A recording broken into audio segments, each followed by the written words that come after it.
friends. There it is. Part 2. This is part 2. Part 2. We're back with Miss Karen Peck. Hey, friends. Hi, friends. Hi, friends. Oh, hi, friends. No, she says, hey, she said, was it hey, friends or hey, y'all? I can't remember. Hey, friends. Hey, friends. That's her. Hey, And I'm friends. hi, friends. Yep.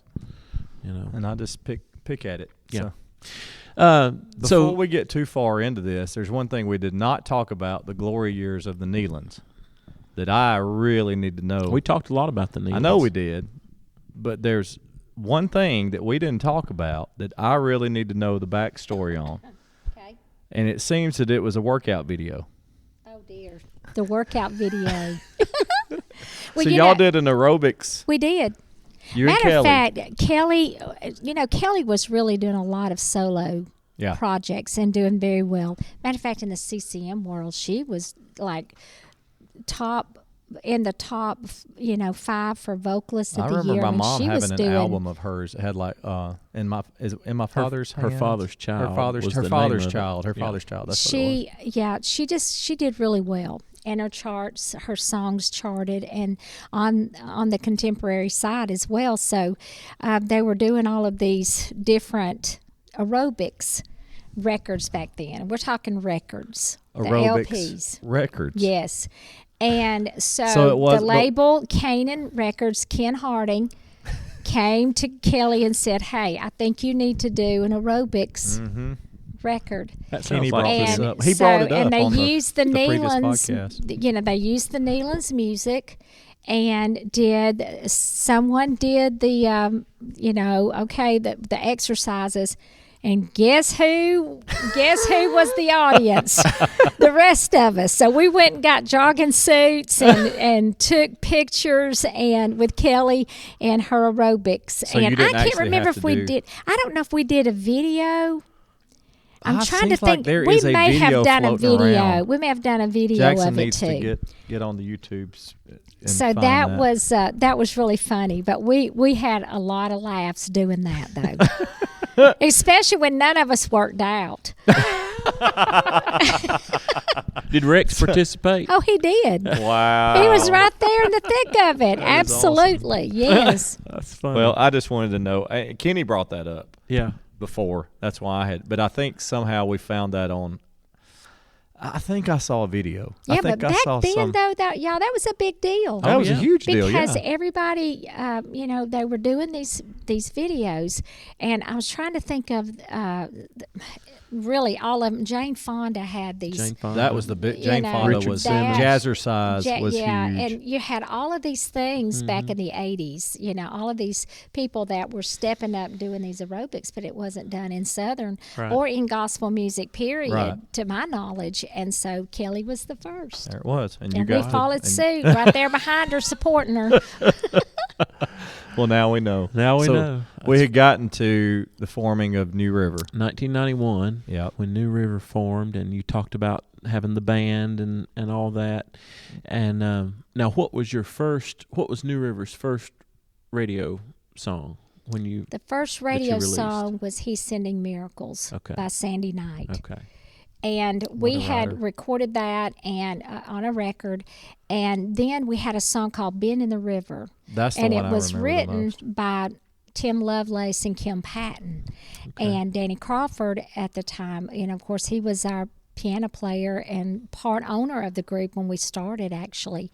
And so Danny said, "Hey, why don't we start it like this?" And so had Brian Sutton on the acoustic guitar, and that style. I always gave credit to being in the River of Life. That's really started our style, and that was Danny Crawford behind that. He's a great pianist. He's produced a record that I was on with before I started traveling full time, and he's just great producer, great He really player. is. But He's a speaking, friend. he's a great And a brother. guy. He's Yeah. a brother to us. Speaking of Sandy Knight, we will have announced by the time this podcast releases that we are doing an afternoon celebrating the songs of Sandy Knight at our Carolina Gold event in South Carolina. So we'll spend a whole afternoon With her, and her telling stories behind her songs. She is one of a kind. Yeah. Yes. She is one of my all-time favorite people. Matter of fact, the Roy Knight Singers, my part-time group that I sang with, the Celestials that I mentioned earlier, we would sing with the Roy Knight Singers often.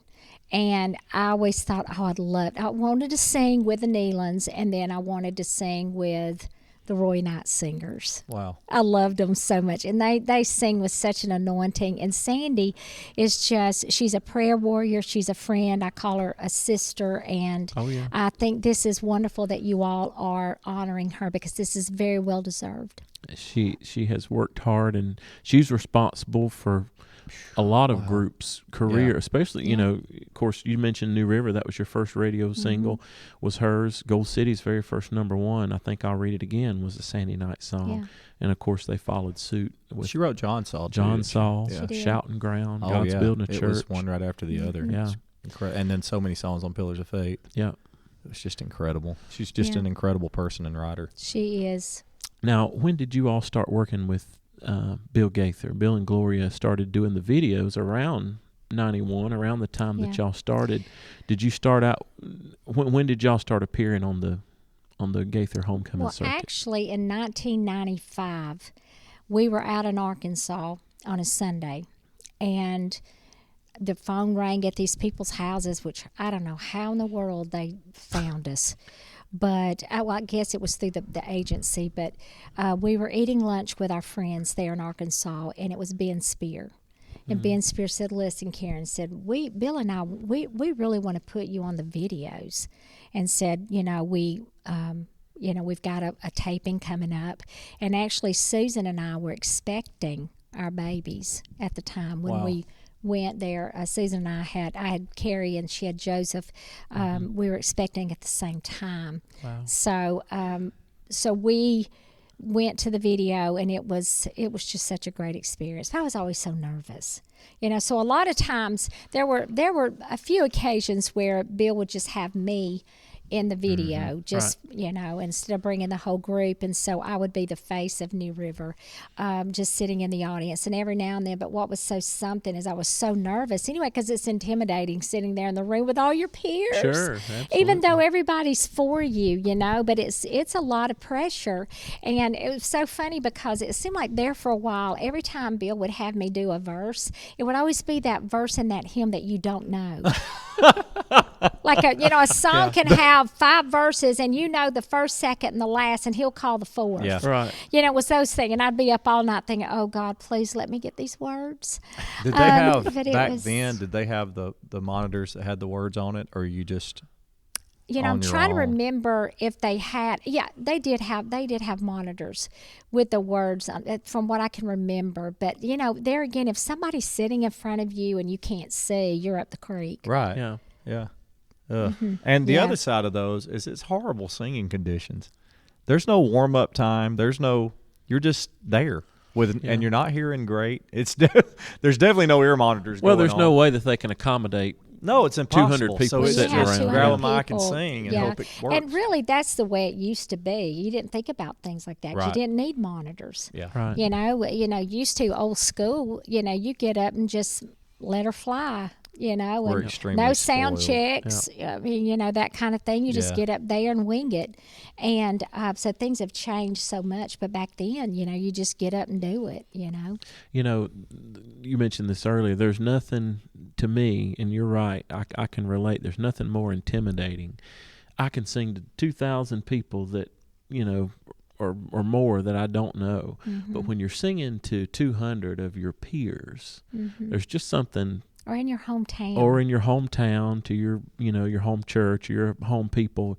There's just something just intimidating about that. Well, and I know. And I get extra nervous. Well, you want to do good. Right. And it's not about you.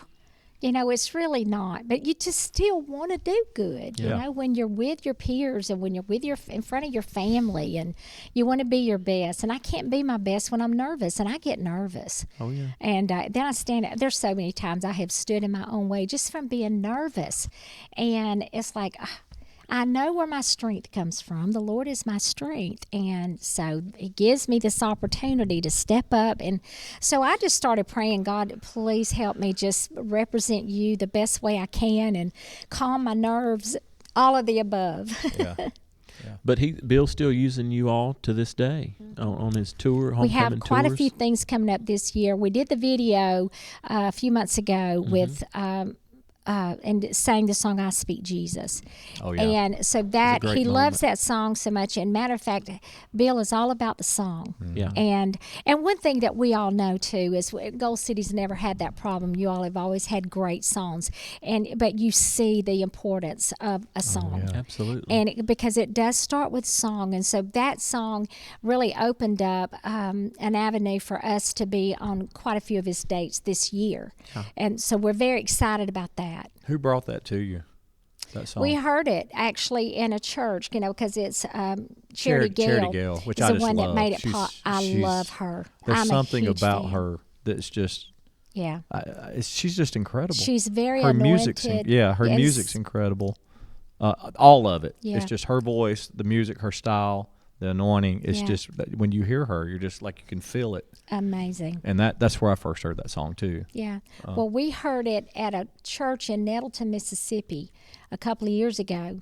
And there was a rehab center close by called House of Hope. And they have anywhere they range for every year, every January, whenever, sometimes we're there January, February, or March. But they have anywhere from 60 to 80 people that come to this concert at this church. And they take up one whole side. And Wow. they're great worshipers. I mean, they are so good to sing to. And we just love them so much. Well, they had a worship team that came and out of their organization. They had about 20 of the young people that were in rehab, and they stood up at the platform and they did an illustrated dance of "I Speak Jesus." Oh, wow. And when it started, I was just blown away. We sat and cried like babies. And that moved us so much that I told Susan, we really need to sing this song. And I couldn't get away from it. Yeah. And then we didn't record for months after that. But we got with Daywind and said, listen, do you have a track for it? And then we eventually got this track we have now. But that song has been... It's really been a game changer for us. It's a powerful I remember song. when y'all when we were all there when y'all recorded it at the Gaither homecoming taping, and I don't think those videos are out, hadn't been released yet, so the people will see them when they're released. But that was such a moment, and I'd heard y'all do it, because we work with y'all a lot in concert. But there at that Gaither taping, I mean, the spirit just fell. I mean, you could just it was so thick in that room that day, and it was quite a moment. Well, we all know what it's like to have family members that are out in the world, and Ricky's great nephew overdosed the year of COVID, and so that was so devastating. And then a couple of years later, I had a cousin to overdose that had been messaging me, and he was actually in rehab, and got hold of a fentanyl and died. And so I went and sang at that funeral, and it just felt so helpless. Yeah. It was like those people that were there, the young people. I just wanted to hug every one of them and just say, please come to my house, just live with me. Let me help. And it's just my heart broke. It just broke. And because I really believe that these kids, when they go into rehab, and, they never thought they'd be there. They never thought they would end up like that. Right. And, that's never anyone's intention when you start something, And so I just, I don't know, that song just, whenever we started recording this song and started staging it, I really saw the impact that it's making, because every family has some kind of, they have something going on. And Oh, so yeah. it's time, I think, as parents, especially, I'm a lot older than y'all, but I think as parents and grandparents, that now I think it's time that we, as the boomers of society, it is time that we stop sitting back. Well, there's nothing we can do. They're just Yeah. going to do their thing. Exactly. Well, I think we can. Yeah. I think we can stand up and say, listen, we're with you, and you are not alone, and we are binding together with you, and we're speaking Jesus over your children. Right. And we ask that they do the same, even though I've got good kids, but I pray that my kids will stay good, but that their kids will be, serve the Lord or love Jesus. And I always said, if they love Jesus, we'll never have to worry as parents. Right. Absolutely. What's so sad about that whole addiction thing too? It's not just kids. The thing about it is that opioid addiction that's in all this is it's on the show we're watching on TV right now that there's into. I mean, pharmaceutical companies went after Prescription drugs. They knew what was going to happen. Yeah. And they did it anyway. There's so many people that we sing to every night that are our age that are sitting there thinking, I had no idea when I had, migraine headaches Back problems back or whatever, problems or knee problems that those drugs were going to get me hooked. That the doctors gave me. Yeah. That they prescribed And they to me. can't That was supposed to. stop. They can't stop it. And typically, what happens is they'll come off of those, and the cheaper route when they can't get prescriptions anymore is heroin. So that's where they go. That's when it gets so bad, and then they get into the bad fentanyl and all the different things that. It's just very, very sad. It's an epidemic. It's just a dark road. But It is. the cure is Christ. Absolutely. That's it. And the thing is, you tell people, the thing is, I know that I've led a pretty sheltered life, especially when we get out into, to the world and we see the world as it is. And it's like, man, these people probably think I don't know anything about life. We were at a situation this week, and I told my kids, I said, I know these people probably think, what is she doing here? She, doesn't know anything about life. But what they don't realize is that we've been through some stuff. Yeah. We've been through stuff in our lives. Right. And so everybody goes through something. Well, and that's, people, in every generation, but especially you mentioned your generation, that's what people in your generation can give back to the younger generation, is that you've been through the fire, you've been through these trials, and you've been through this part of life, and they can be an encouragement, and I appreciate, that's what you're doing. Thank you. Every night on stage. Well, I would say the thing about it with like my parents, like we grew up, a lot of my generation grew up with the generation before us and then our grandparents, where they didn't talk about stuff. Right. They're very quiet. Oh, yeah. They didn't talk about problems. They didn't talk about anything. And they didn't throw out love. They showed the love. Daddy always said, now listen, words, people can tell you things. They can tell you that they love you, but you show your love by doing things for people, by showing up. And so I get that. Yeah. But I'm a firm believer in talking about things. Right. And that's why I never wanted my kids to ever wonder if I loved them. I never wanted my kids to ever wonder, am I there for them? Because I want to talk about it. Now, not my whole family doesn't necessarily want to talk about everything, but I'm a talker. I like to just get it out and get it over with. Right. So did you homeschool the kids? For all their schooling is all you roll trial. You need to do a podcast with my children. We will. We will. Seriously, Yeah. I'm serious. It would be comical. Were they always on the road with you? Yes. Matthew was 10 days old. Holy And smokes. On a bus? Carrie was 3 weeks, yes. And I'm going to go ahead and say this on the podcast. I'm not an entitled person. I think I told you that on the last one. Right. But I have paid my dues. I raised my babies on the road. And listen, and I'm not the only one that's ever raised babies on the road. But let me tell you, that first night that I was on the road, Matthew was 10 days old. We were in Fort Smith, Arkansas with Frank Arnold. Mm-hmm. And the next night we were in Tulsa.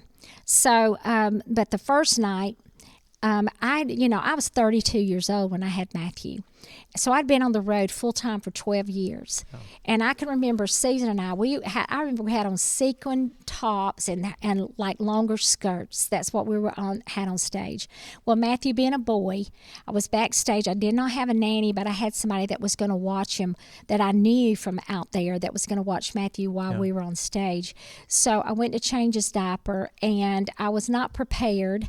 And so here Matthew used the bathroom just all over me and Susan, and we're trying, and Frank Arnold's out on the stage about to call us on stage, and I'm sweating bullets. And so we just practically run out on the stage to sing. And when we get back, Susan and I are walking to the product table, and she says, "What about the baby?" And I went, "Oh, I have a baby.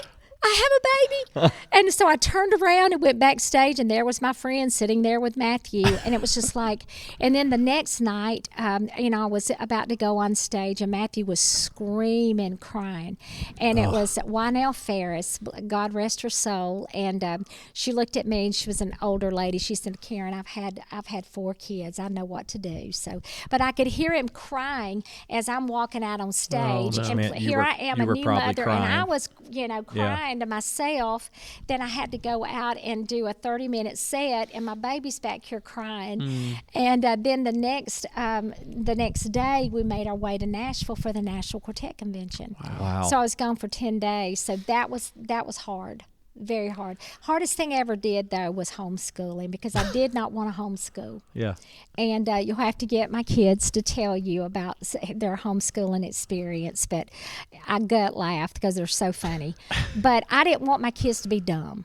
Yeah. And I did not know, back then, you didn't have a lot of people homeschooling that we knew of, except people, I'd say, "Well, what curriculum do you use?" "Well, we go to Walmart and just get different books." And I'm thinking, no, that won't work. I didn't know anything about it. So I started researching, found Abeka. Yeah. And so we did the Abeka. They did DVDs. That's a great program. And they would, we did the accredited because I needed to be accredited. I needed to be accountable. Yeah. So I would grade their papers and then send just their test papers in, and then they would send the final grade.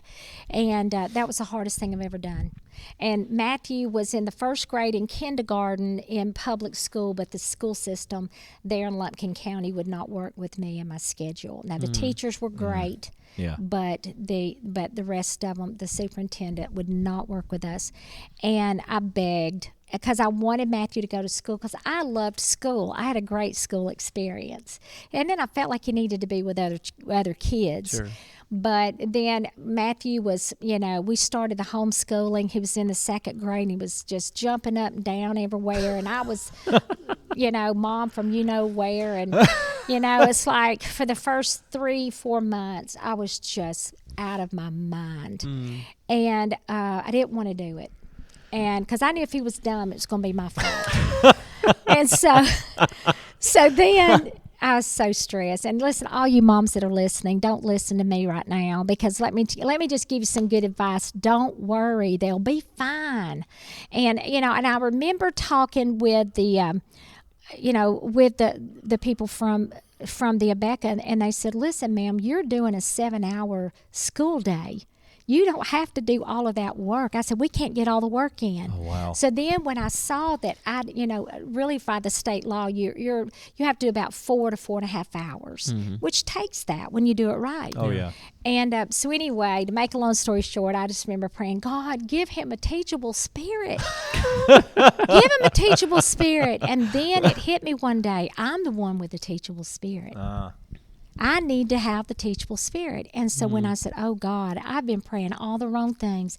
I've been praying for my will in Matthew's life and not yours, because I'm telling you what Matthew needs, but Yeah. And that's the turning point. And when I said, "God, give me the teachable spirit," okay, and then I get to be with my baby all the time, which I loved. Yeah. And I'm this mother, I love being with my kids 24 hours. I love those. They're fun. Yeah. Those kids, they ground me, they drive me crazy because they're always correcting me, but I need those kids in my life. Well, they turned out great. Thank you. Matthew's a Incredible. business owner. He owns his own business.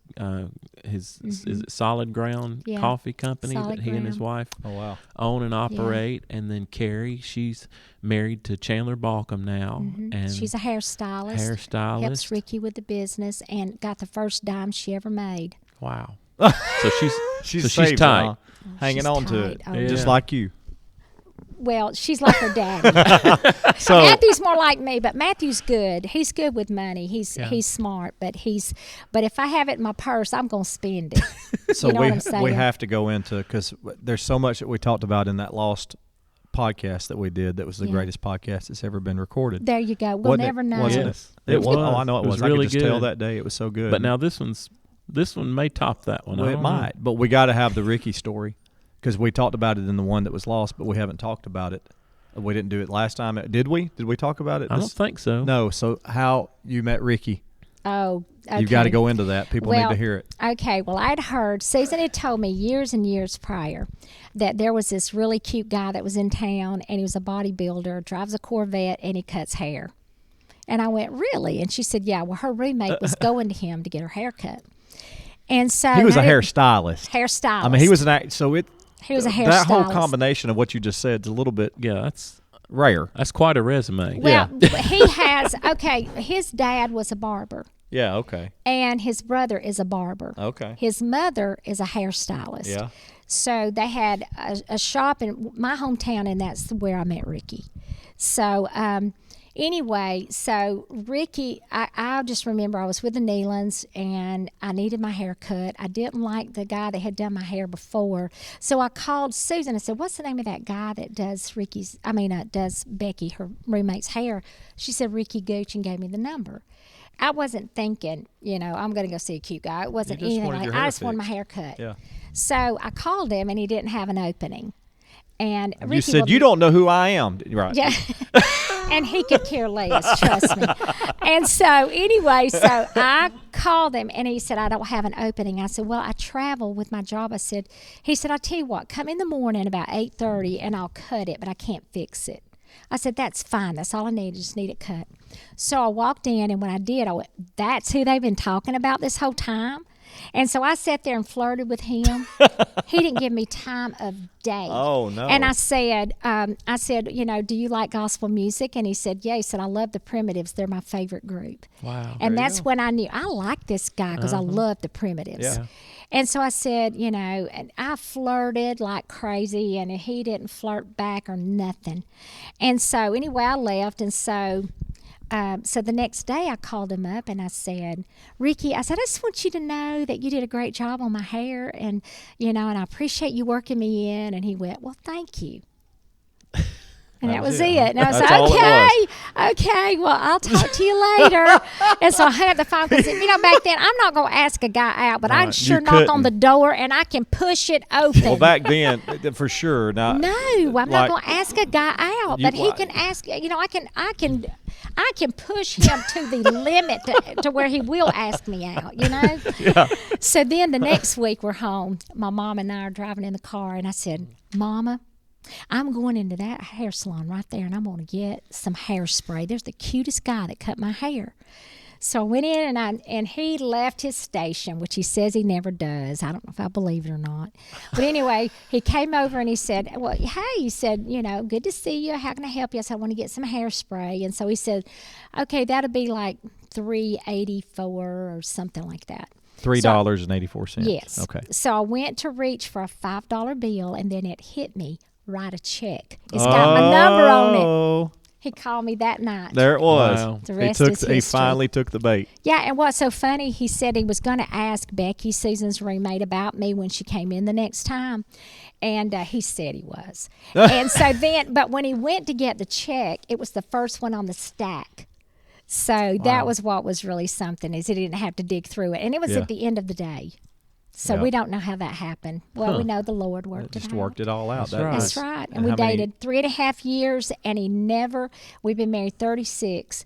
But all of those years that we dated 3.5 years and were married a year and a half, 5 years total, that man never threw up me never being home. Because with the Nealons, as I mentioned, we were gone around 300 days a year.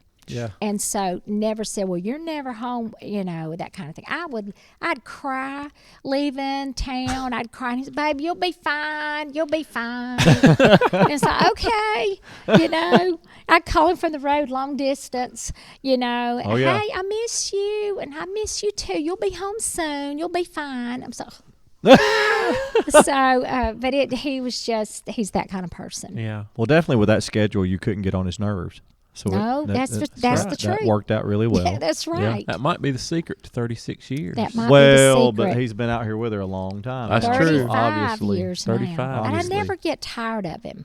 I really don't. I really do not get tired. And he may get tired of me, but he really grounds me. So I think that with me, he is just doesn't like comedies. He's not that kind of person. So if I ever make him gut laugh, I have accomplished something. And Jeff Easter can literally make Ricky Gooch laugh so hard of anybody I know. He has that effect on a lot of people. He does. Me There's too, three because I get people. cracked up at it. It's Jeff Easter, Wesley Pritchard, and Vernon Boswell. Those three are his friends that just make him gut laugh. But I funny. think because of him being married to me, I've lightened him up some. He's not so serious. And then he's grounded me, which has been a great thing.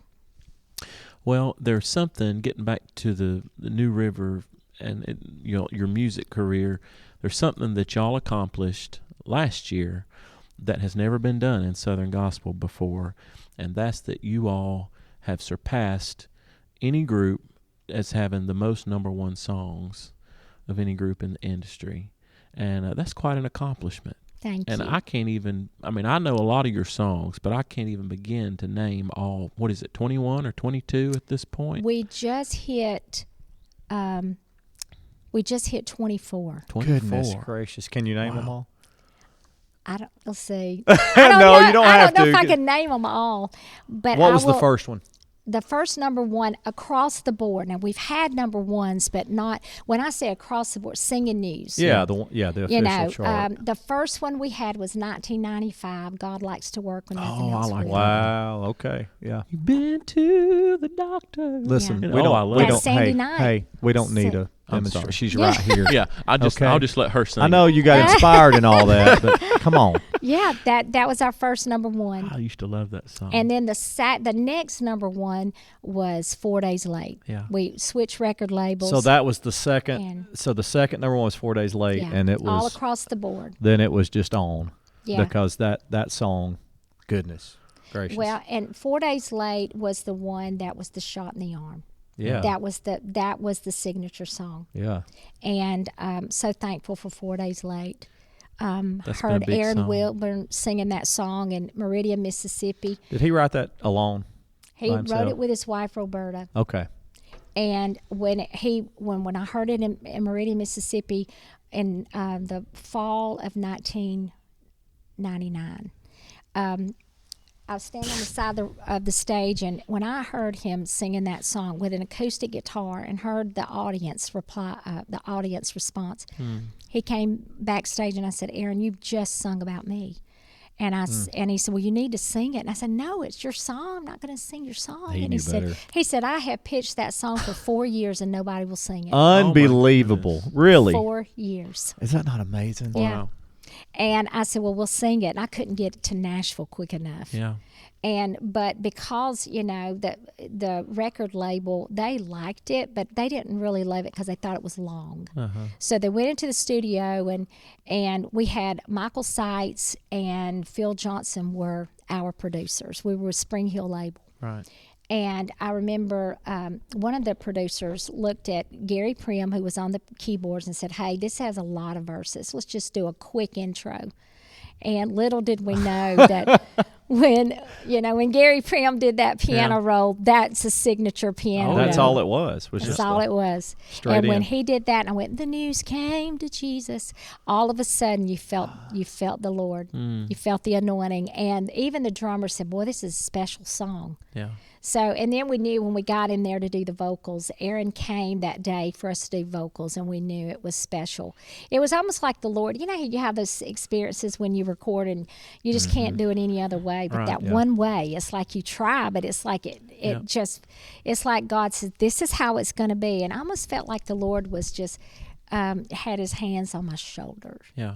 It was that kind of experience. But I love the scripture in Revelation that says, whatever doors God opens, no man can shut. Right. So I really feel like that was definitely God's divine purpose. That is a rarity for a song to have 4 verses before you ever get to the chorus. And that could have been why it was passed on, 4 years prior before, but God had a purpose. He knew New River was going to cut it, but it is rare that a song of that type format would become such a big hit. It was Song of the Year 2 days after 9/11. Wow. So see, I felt like that there was, we thought that, thank the Lord he sent us a great song, but it was really more than that. There's timing in it. It was the timing. The fact that it had been passed on so much. Yeah. I'll tell you another thing about that song that was a bucket list for me was being in Israel and going to Lazarus's tomb and literally, singing 4 days late in Lazarus's tomb. Oh, That's wow. insane. Unbelievable. And that was a very surreal moment. And I put a little note, I wrote, when he's 4 days late, he's still on time, and just put it in the bottle because they were laying notes inside the tomb. Oh, yeah. And I put that in there. Wow. And so it was really a special moment. I'll never forget, I was at the Greens homecoming at High Country Fairground, and we talked about this on the first time we attempted. You mean the greatest podcast ever recorded? That we attempted to record this podcast. But I didn't know that you would recall that. But I was there the night, and I remember there was such a response that night. Y'all had to sing it twice. Chris, And you blow my mind that you were there. I was there. And you had to have been that was a two, great moment. standing up in the chair on the front row, weren't you? You were 2 years old. No, So- I was a teenager then. But that was the moment that night was when we came off the stage, and we had never had a song with that kind of. I've never been on a stage to have that kind of response to a song. Yeah. But when there was a man that followed me behind me, and he was hollering my name, and I turned around. It was a very distinguished, tall, older gentleman, and he had tears in his eyes. He said, "I want you to know that I lost everything." He said, and I was in my car with the gun in the passenger seat, and I was ready. I was going to end my life. Oh, wow. And he said, and I just happened to turn on radio, Christian radio, which obviously was Joy FM. Right. And he said, and 4 days late was playing. He said, and then I pulled my car over and said, God, I'm going to trust you. And he said, within 48 hours, God restored everything he had lost. Holy smokes. I know. And that's when I said, I got on the bus, I said, y'all, we've got something here. Yeah. And that's why we do what we do. That's what keeps me going. Absolutely. That song it's taken on a life of its own, and I'm sure y'all sing it every night. Every night. And, Well, how many artists or groups, different people that sing for a whole career and never have an actual signature song? Right. Yeah. That's definitely it. But then you look at 23 other songs that were number one songs. There's some that never have a number one at all. Right. And that's just absolutely incredible what's happened. Honestly, I will say I can't give any explanation except just, working hard and being mindful of the songs that come to us. Right. Asking God. It seemed like every song that we record, I could give you a story about each song, because I don't ever record a song that I feel like's a filler song. Right. This would be a good filler on the album. I don't ever think of songs like that. They have to speak to us first before before it can speak to other people. That's what we look for, and I'm sure you do the same thing. And whatever season we're in, those are the songs we sing. Right. And so that's why I think it's all been about the season. It's always been about being open. I started co-writing a lot thanks to Rick Shelton there at Daywood Publishing. And when I got into the studio and in the writer's room, then I realized that I do have a voice. And I'm a tune person and an idea person. That's it. But I know when I hear the song, I know when that's it. Right. And so we've been very blessed to have incredible writers that have come along that have literally taken my ideas or a part of a tune and make it into something, special. Sure. The answer is Jesus. Didn't you co-write that one? Yes, I had COVID and I didn't know anyone that had COVID. And I said, well, you know what? I'm sitting there with a terrible headache, feeling terrible, not knowing, what this crazy virus is. Yeah. Everything's shut down. Oh, yeah. Nobody I know has supposedly. it. My family, everybody's panicking. Yeah. And I didn't have it sick like, in the hospital, but Right. enough to where I really felt bad. And, but I remember thinking, if I'm going to be in this, I'm going to write my way out of it. Yeah. And so I called Kenna and Kenna West and Lee Black and said, okay, y'all, I have COVID. And I want us to do this, that we're in the middle of the election, 2020 Oh, it was a nutty time. election, Such a and crazy how year. nuts everything. People were fighting and burning down buildings and statues. And, the United States was going crazy. And then our great-nephew had just overdosed. And so a lot of stuff was going on. And I said, okay, so let's write. And they said, are you sure you want to say all of this? I said, y'all, this is reality. This is it, yeah. This is it. It is time that the church rises up and let's be that safe haven for these people that are hurting. Yep. And so that's where that came from. Wow. Go ahead. Well, I was going to say another Not For Long that the Guardians sang, John Darren. I called John Darren. I've got COVID. And, he was sick. We were sicker than dogs, and we started Not For Long. Wow. And then we decided to finish it later. I wrote with Dave Clark. And so Great it was, writer. so there were, quite a few things that came out of that. Well, if you ever are going through your desk drawer and you come across a song that you think might be a good quartet song, there you go. You know of a good quartet to send it to, Listen, all right? if y'all ever record one of my songs, I would be out of my mind. I'd be so elated. I'd be up here. Listen, we would have to do another podcast.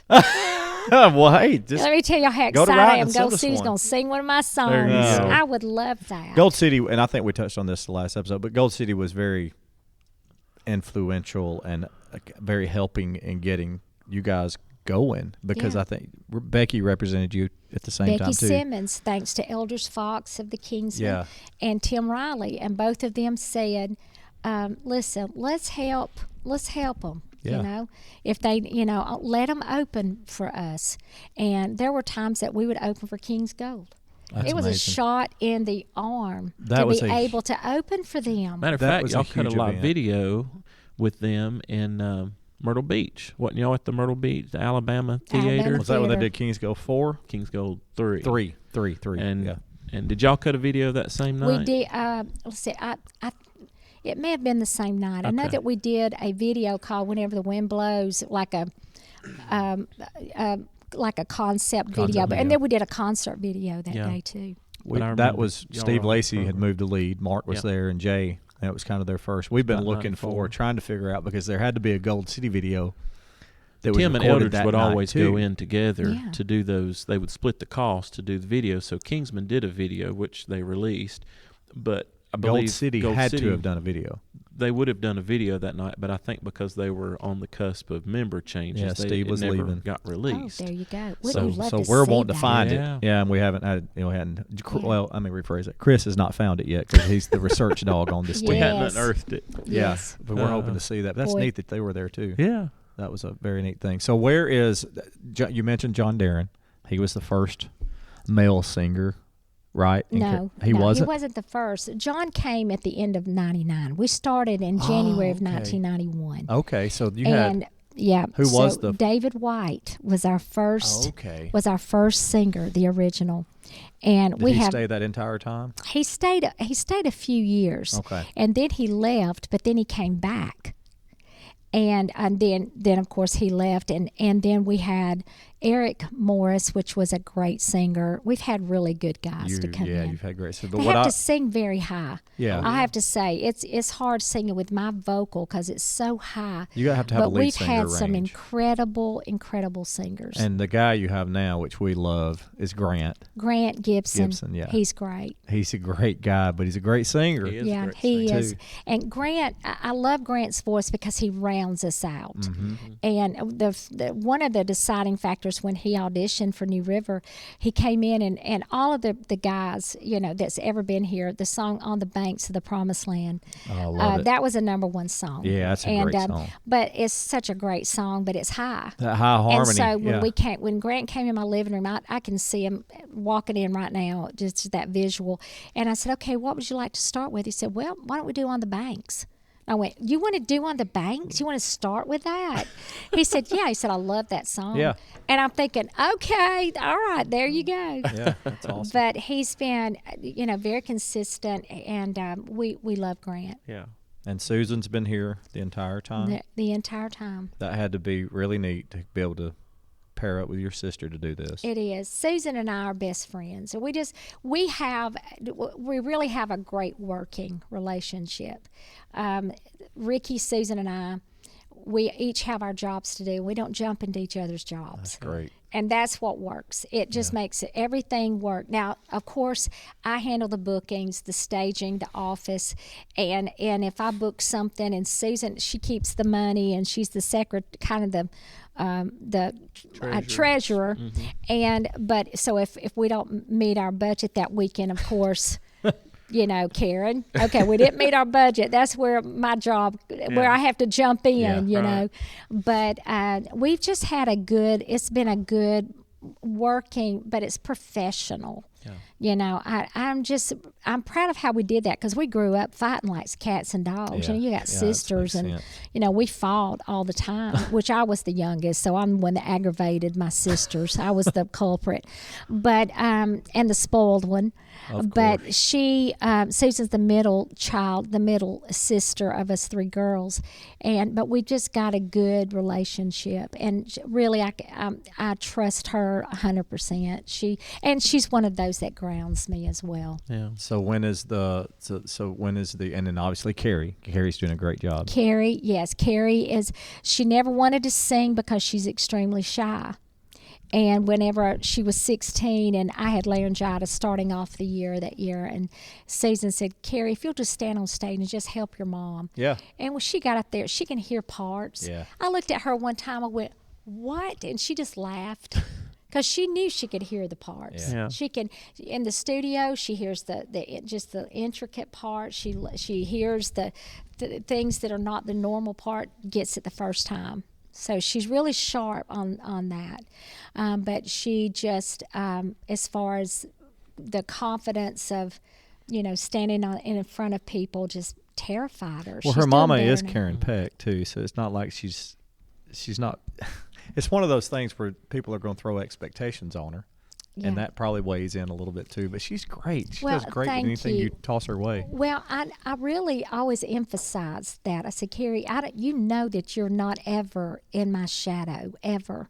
And I never wanted her to feel that Right. way because she's her own person. Yeah. And my dream would for her to and Matthew to surpass anything I ever did. Yeah. And but she's really coming to her own. Well, they're all doing such a great job. Tell us when the homecoming is. Homecoming is coming up in June And in we get to come Dahlonega be a part in of Gold it. City. Y'all, that's where you got your name. Yep. That's right. In That's where the gold, start was. Dahlonega, Georgia, the first gold rush in the United States, and so we're looking forward to having y'all with us. This is our 35th anniversary, and so we added a day, and it's it will be June the 10th through the 13th. I saw the lineup and it's incredible. Yeah. So we've got a really great lineup, and it's outside. You bring your lawn chair, and we do have a tent, rain or shine. We have it. We have a stage that we built a stage that looks like an old church. Yeah, it's incredible. It's beautiful. Where can they find ticket information, or how do the people go about getting tickets or however you do that? Well, you can log on at KarenPeckandNewRiver.com. And also, Ray Flynn is also he helps us with promoting it, and it's RayFlynnMinistries.com. Okay, good. Okay. Well, good. Well, we appreciate you taking the time to be with us, and we have enjoyed both of these days of getting to talk to you and finding out about more about Karen and New River. And but anyway, we'll have to get the kids on. We and do Susan have to get the and, kids on now. So we'll When do you maybe the do- homecoming we can do that. Yeah, when you do, be sure to say, tell us about homeschooling. And say, your mom said, tell the homeschooling stories. Okay. That'll be the best. Yeah. So that's something to look forward to. Karen, thank you so much. Thank you, guys. This has been fun.